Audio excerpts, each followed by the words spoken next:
जरूरी सूचना है आप सभी स्टूडेंट्स के लिए। स्टडी फॉर सिविल सर्विसेज का Android app Google play store में आ चुका है, उसको प्लीज तुरंत इंस्टॉल कर लीजिए। और अगर आप स्टडी फॉर सिविल सर्विसेज के सिर्फ ऐप से कोई भी कोर्स, कोई भी पीडीएफ परचेस करते हैं तो उसमें अप्लाई कूपन, अगर आप ज्ञान सर जो है आप उसमें अप्लाई करते हैं, ये कूपन कोड है, तो उसमें 20% फीस तुरंत माफ हो जाएगी। मतलब 20% डिस्काउंट तुरंत उसमें लग जाएगा। ज्ञान सर लिखना है, नॉर्मली ज्ञान सर, स्मॉल लेटर में है सब कुछ, कोई स्पेस नहीं, कोई कॉलम नहीं, सिर्फ ज्ञान सर, GYANSIR। इस तरह से अगर कूपन कोड लगाते हैं आप ऐप में बाई करने से पहले, जो अप्लाई कूपन वाले में आता है, तो 20% का डिस्काउंट तुरंत मिलेगा। वीडियो देखिए। Hello friends, welcome back to our YouTube channel UPPCS best online coaching. उम्मीद है कि आप स्वस्थ होंगे और बेहतर पढ़ाई कर रहे होंगे। आज की इस वीडियो में हम लोग एक नया सीरीज यूपीपीसीएस प्री 2024 के लिए हिस्ट्री के टॉप 500 क्वेश्चंस को प्रारंभ कर रहे हैं।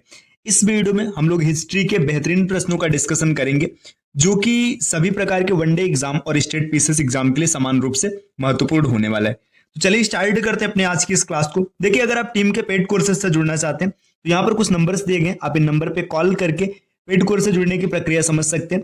इसके अतिरिक्त देखिएगा, ये ज्ञान सर का व्हाट्सएप नंबर है, आप यहाँ से व्हाट्सएप के माध्यम से भी जानकारी प्राप्त कर सकते हैं।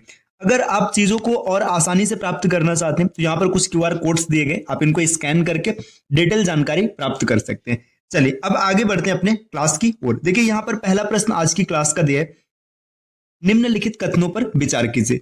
यहाँ पर कुछ कथन दिए गए, उन पर आपको विचार करना है और फिर नीचे इसके कोड दिए गए, तो आपको बताना है कि इसमें से कौन सा कोड सही होगा। देखिए, पहला कथन क्या दिया है, sir George Everest. George Everest कौन है? माउंट एवरेस्ट का नामकरण करने वाले व्यक्ति। मतलब जो माउंट एवरेस्ट नाम दिया गया है ये जॉर्ज एवरेस्ट के नाम पर दिया गया। भारत के पहले सर्वेयर जनरल थे। ठीक, ये पहला पॉइंट दिया। दूसरा स्टेटमेंट यहाँ पर दिया, सर्वे ऑफ इंडिया मतलब SOI जो है विज्ञान और प्रौद्योगिकी मंत्रालय के अधीन है। और तीसरा पॉइंट यहाँ पर दिया, सर्वे ऑफ इंडिया का मुख्यालय दिल्ली में है। तो अब हम लोग इन तीनों पॉइंट्स को एक एक करके समझते हैं, तो इससे पता चल जाएगा कि कौन सा उत्तर सही है और हमें थोड़ी सी जानकारी भी मिल जाएगी। देखिए, अगर बात करेंगे, देखिए यहाँ पे दिया है भारत के पहले सर्वेयर जनरल, तो अब बात करते हैं थोड़ा सा सर्वेयर जनरल के बारे में। देखिए, जो सर्वेयर जनरल की कहानी शुरू होती है ये होता है 1767 में। 1767 की बात होती है। 1767 में एक व्यक्ति होते हैं जिनका नाम होता है जेम्स रेनेल, है ना। तो इनका नाम आप याद रख सकते हैं, जेम्स रेनेल। तो इन्हें सबसे पहले सर्वेयर जनरल बनाया जाता है, लेकिन इन्हें सिर्फ बंगाल प्रेसिडेंसी के लिए नियुक्त किया जाता है। तो देखिए, अगर ऐसे पूछा जाए कि सबसे पहले सर्वेयर जनरल किसे नियुक्त किया गया, तो ये जेम्स रेनेल थे। इसके बाद क्या हुआ कि देखिए, इसके बाद ना कॉलिन मैकेंजी, मतलब 1810 का समय आता है, तो 1810 में एक व्यक्ति होते हैं जिनका नाम होता है कॉलिन मैकेंजी। मैकेंजी उस समय सर्वेयर जनरल थे, वो कहाँ के थे? बंगाल के। इसके बाद ना 1815 में क्या होता है कि ये जो सर्वेयर जनरल का पद था इसे समाप्त करके सर्वेयर जनरल ऑफ इंडिया मतलब भारत के सर्वेयर जनरल पद की शुरुआत की गई। तो जो सबसे पहले सर्वेयर जनरल ऑफ इंडिया बने थे वो मैकेंजी ही बने थे। तो देखिए, सबसे पहले surveyor general of India Mackenzie थे, है ना, वो पहले थे। तो यहाँ पर दिया गया कि सबसे पहले सर्वेयर जनरल ऑफ इंडिया कौन थे? एवरेस्ट थे। तो ये गलत हो जाएगा।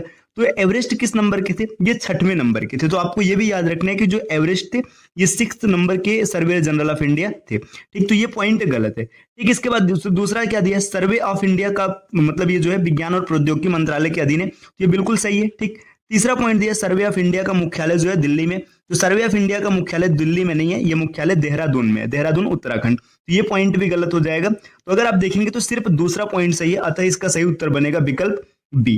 ठीक, तो यहां से काफी चीजें आपको पता चला। ठीक, अब बढ़ते हैं दूसरे प्रश्न पर। देखिए, दूसरा प्रश्न यहाँ पर क्या दिया है, निम्नलिखित में से कौन सबसे पहले प्रकाशित हुआ। अब यहाँ पर कुछ समाचार पत्रों या पत्रिकाओं का नाम दिया गया, इसमें से आपसे पूछा जा रहा है कि सबसे पहले कौन सा प्रकाशित हुआ था। तो अगर हम लोग बात करेंगे कलकत्ता गजट, देखिए कलकत्ता गजट जो प्रकाशित हुआ था ये 4 मार्च 1784, या फिर आप डायरेक्ट याद रखिएगा 1784 में प्रकाशित हुआ।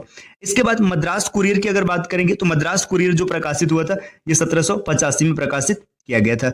इसके बाद यहाँ पर दिया बॉम्बे हेराल्ड। देखिए, बॉम्बे हेराल्ड की शुरुआत 1789 में किया गया था और बाद में इसका नाम बदल करके बॉम्बे गजट कर दिया गया था। देखिए, सबसे पहले 1789 में आता है, किस नाम से आता है? बॉम्बे हेराल्ड। इसके बाद 1791 में इसका नाम बदल करके बॉम्बे गजट कर दिया जाता है। तो अगर कभी बॉम्बे गजट लिखे तो भी आपको याद रखना है। और द हिंदू की अगर बात करेंगे तो जो द हिंदू का सब प्रकाशन हुआ था ये 1789 में किया गया था। तो देखिए, यहाँ पर अब सबका मतलब समय पता चल गया कि किसका प्रकाशन कब हुआ था। अब इसमें सबसे पहले किसका प्रकाशन किया गया था? तो ये प्रकाशन किया गया था बंगाल गजट का। विकल्प ए इस प्रश्न का सही उत्तर बनेगा।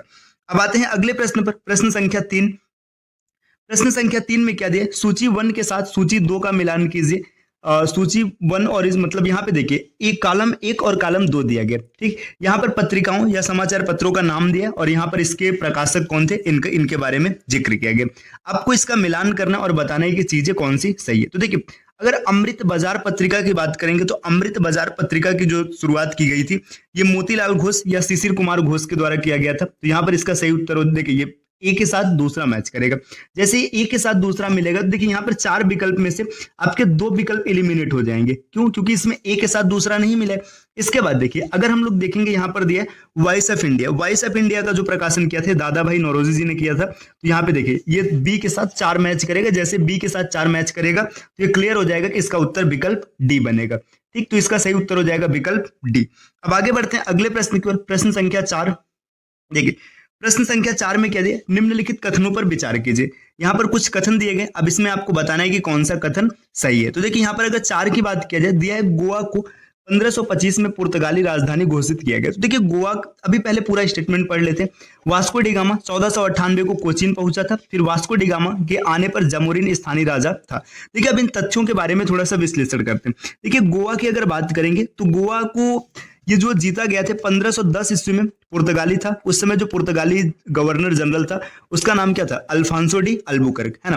तो अल्बुकर्क क्या करता है, ये गोवा को जीतता और किससे जीता था इसने जीता था यूसुफ आदिल शाह से। तो आपको याद रखना है। देखिए अब कई बार ये भी क्वेश्चन बनता है कि गोवा को किसने जीता था, तो यहाँ पे इस जीता था अल्बुकर्क ने। किससे जीता था, यूसुफ आदिल शाह से। ठीक, अब ये जीत तो लेता है लेकिन ये क्या करता है, इसको राजधानी नहीं बनाता है। राजधानी कौन बनाता है, राजधानी 1530 में उस समय का जो पुर्तगाली वायसराय होता है वो होता है नीनू डी कुन्हा। तो कुन्हा क्या करता है, गोवा को राजधानी बनाता है। तो ये तथ्य यहाँ पर गलत हो जाएगा। क्यों? क्योंकि इसको 1530 में बनाया गया था, जबकि यहाँ पर जिक्र किया जा रहा है 1525 का।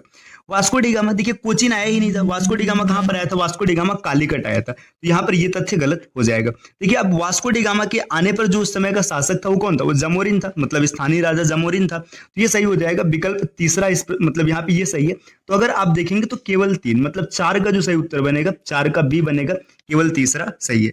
अब बढ़ते हैं अगले प्रश्न की ओर। प्रश्न संख्या 5 देखिए प्रश्न संख्या 5 में क्या वर्णन किया गया, यहाँ पर आपसे पूछा जा रहा है निम्नलिखित में से कौन सा डच कारखाना सबसे पहले स्थापित किया गया था। तो यहाँ पर डच कारखाना के बारे में दिया गया। अब इसमें से देखिए कौन सा कारखाना सबसे पहले स्थापित किया गया था। तो अगर डचों की बात करेंगे तो डच ने सबसे पहले जो फैक्ट्री खोली थी ये 1605 ईस्वी को मसूलीपट्टनम में खोला गया था। देखिए यहाँ पे 1605 को मसूलीपट्टनम में खोला गया था, लेकिन विकल्प में मसूलीपट्टनम दिखाई नहीं दे रहा है ना। इसके बाद क्या था, 1610 ईस्वी को जो कारखाना खोला गया था ये पुलिकट में खोला गया था। ये देखिए मसूलीपट्टनम है, इसके बाद दूसरे नंबर पर है पुलिकट। इसके बाद क्या होता है, देखिए सूरत में इन्होंने कारखाना खोला था 1616 में। तो यहाँ पर देखिए इसमें देखिए मसूलीपट्टनम सबसे पहले, पुलिकट दूसरे नंबर पे और तीसरे नंबर पर सूरत है। तो यहाँ पर मसूलीपट्टनम अगर नहीं है तो इस प्रश्न का सही उत्तर हो जाएगा पुलिकट, विकल्प डी। अब बढ़ते हैं अगले प्रश्न की ओर। अगला प्रश्न क्या दिया, प्रश्न संख्या 6 दिया है निम्नलिखित कथनों पर विचार कीजिए। यहाँ पर देखिए निम्नलिखित कथन में क्या है, ये पूरा कर्नाटक युद्ध से जुड़ा हुआ तथ्य दिया गया है। देखिए इसको थोड़ा सा और ऊपर करते हैं, ये रहा। देखिए यहाँ पे दिया है द्वितीय कर्नाटक युद्ध को वांडीवास की लड़ाई के रूप में जाना जाता है। देखिए तो आपको पता है कि जो कर्नाटक युद्ध है, 3 कर्नाटक युद्ध हुए थे। अगर कर्नाटक युद्ध की बात करेंगे, तीनों कर्नाटक युद्ध को एंग्लो फ्रेंच वार, मतलब एंग्लो मतलब जो ये थे अंग्रेज और इसके बाद जो फ्रांसीसी थे, इनके बीच के युद्ध के नाम से भी जाना जाता है। तो देखिए जो द्वितीय कर्नाटक युद्ध है इसको वांडीवास के युद्ध के नाम से नहीं जाना जाता, तो ये तो गलत हो जाएगा, है ना। जो वांडीवास का युद्ध है तृतीय कर्नाटक युद्ध कहा जाता है। ठीक, प्रथम कर्नाटक युद्ध यूरोप में एंग्लो फ्रेंच प्रतिद्वंदिता का विस्तार। तो देखिए ये बोला जा रहा है कि जो प्रथम कर्नाटक युद्ध है यूरोप में एंग्लो मतलब अंग्रेज, फ्रेंच मतलब फ्रांसीसी प्रतिद्वंदिता का विस्तार था। सही बात है। देखिए होता क्या है कि जो ऑस्ट्रिया होता है, ऑस्ट्रिया है ना, ऑस्ट्रिया में एक राजा होता है, उसकी मृत्यु हो जाती है। अब इसका कोई भी उत्तराधिकारी नहीं था। अब जो अंग्रेज चाहते थे कि यहाँ पर जो व्यक्ति राजा बने वो हमारे पक्ष का हो और फ्रांसीसी चाहते थे कि हमारे पक्ष का हो।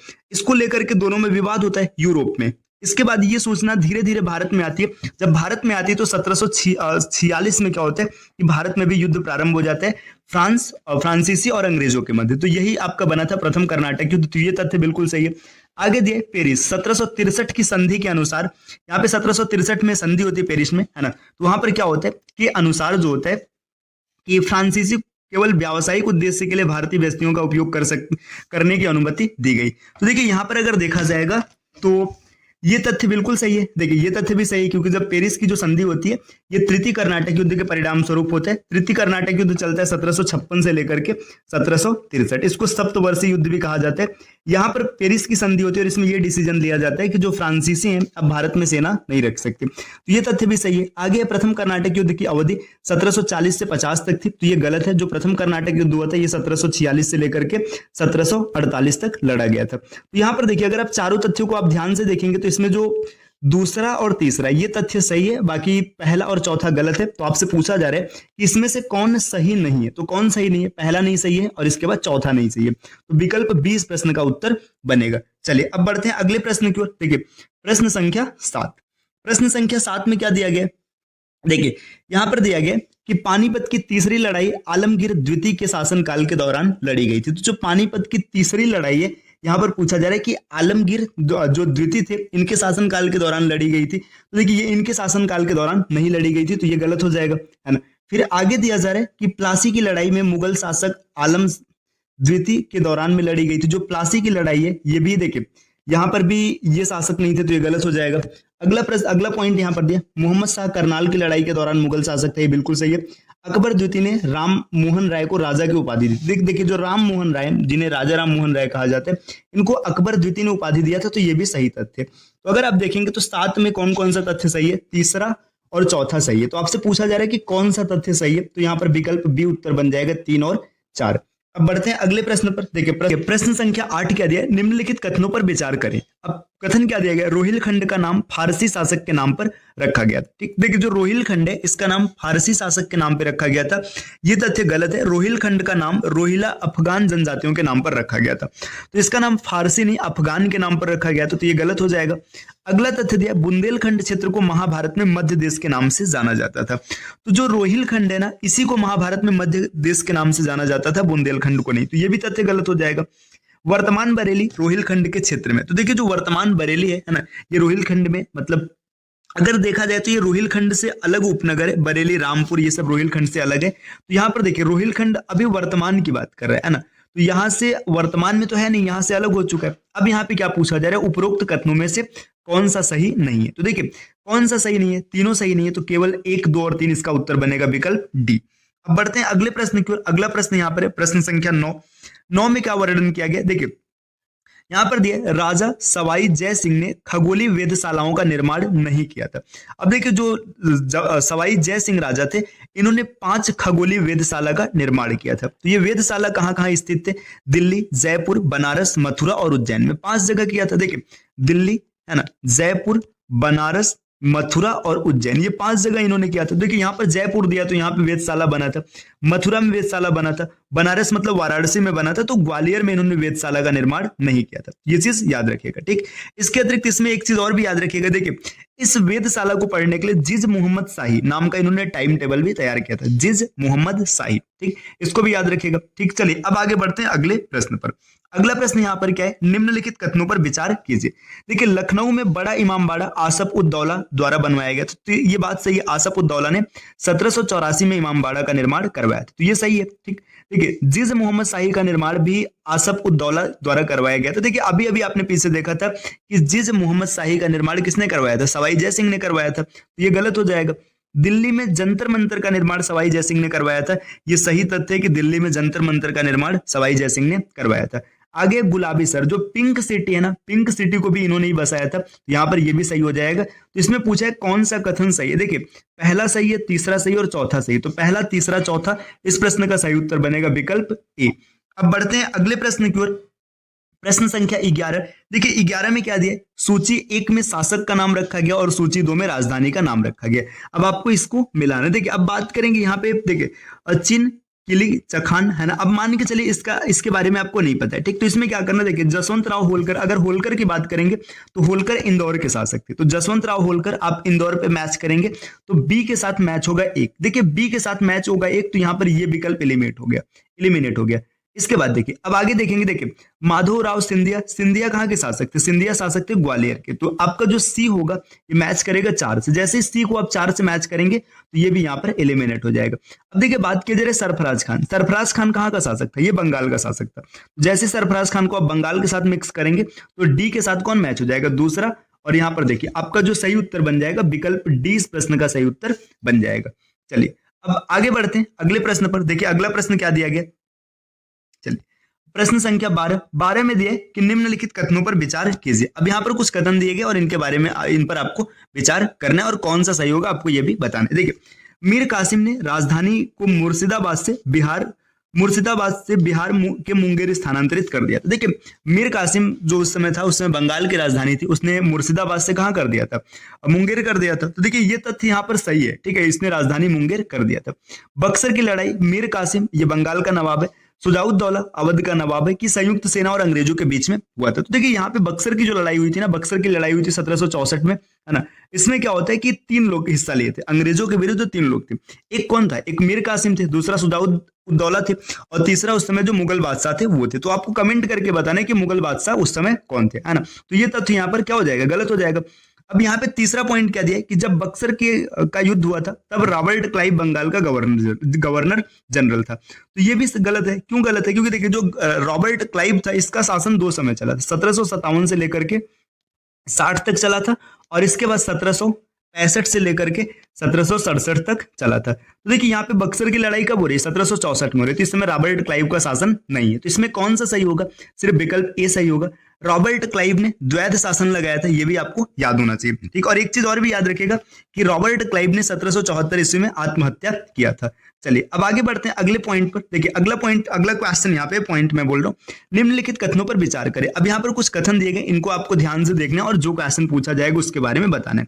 हैदर अली ने अपना कैरियर घुड़सवार के रूप में शुरू किया था। देखिए ये तथ्य बिल्कुल सही। अगर हैदर अली की बात करेंगे, इसने बाद में मतलब मैसूर साम्राज्य का शासक बना थे, ठीक है। और मैसूर के साथ साथ ये भी याद रखिएगा जो एंग्लो फ्रेंच मतलब एंग्लो मैसूर युद्ध होता है, 4 एंग्लो मैसूर युद्ध होता है, इसमें 2 एंग्लो मैसूर युद्ध हैदर अली लड़ता है, दूसरे में इसकी मृत्यु होती। तो ये सही बात है, इसने अपने कैरियर की शुरुआत घुड़सवार के रूप में किया था।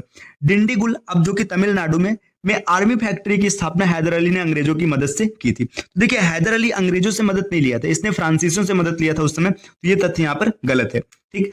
आगे देखिए यहाँ पर क्या दिया गया, आगे अगला पॉइंट है, मराठों ने सदाशिवराव भाऊ के नेतृत्व में पानीपत की तीसरी लड़ाई लड़ी थी। तो पानीपत की जो तीसरी लड़ाई थी ये सदाशिवराव भाऊ ये मराठों की तरफ से और अहमद शाह अब्दाली जो अफगानी था उन दोनों के बीच में हुआ था। तो इसमें ये प्रश्न इसका जो सही उत्तर होगा बी बनेगा, पहला और तीसरा दोनों सही है। चलिए तो आज की ये क्लास रही, हम लोगों ने 13 क्वेश्चन का डिस्कशन किया। इस प्रकार की क्लास आपको निरंतर मिलती रहेगी। आपको इस चैनल को सब्सक्राइब करना है। इसके अतिरिक्त अगर आप टीम के पेड कोर्सेज से जुड़ना चाहते हैं तो यहाँ पे कुछ नंबर दिए गए, आप इन नंबर पे कॉल करके प्रक्रिया जान सकते हैं।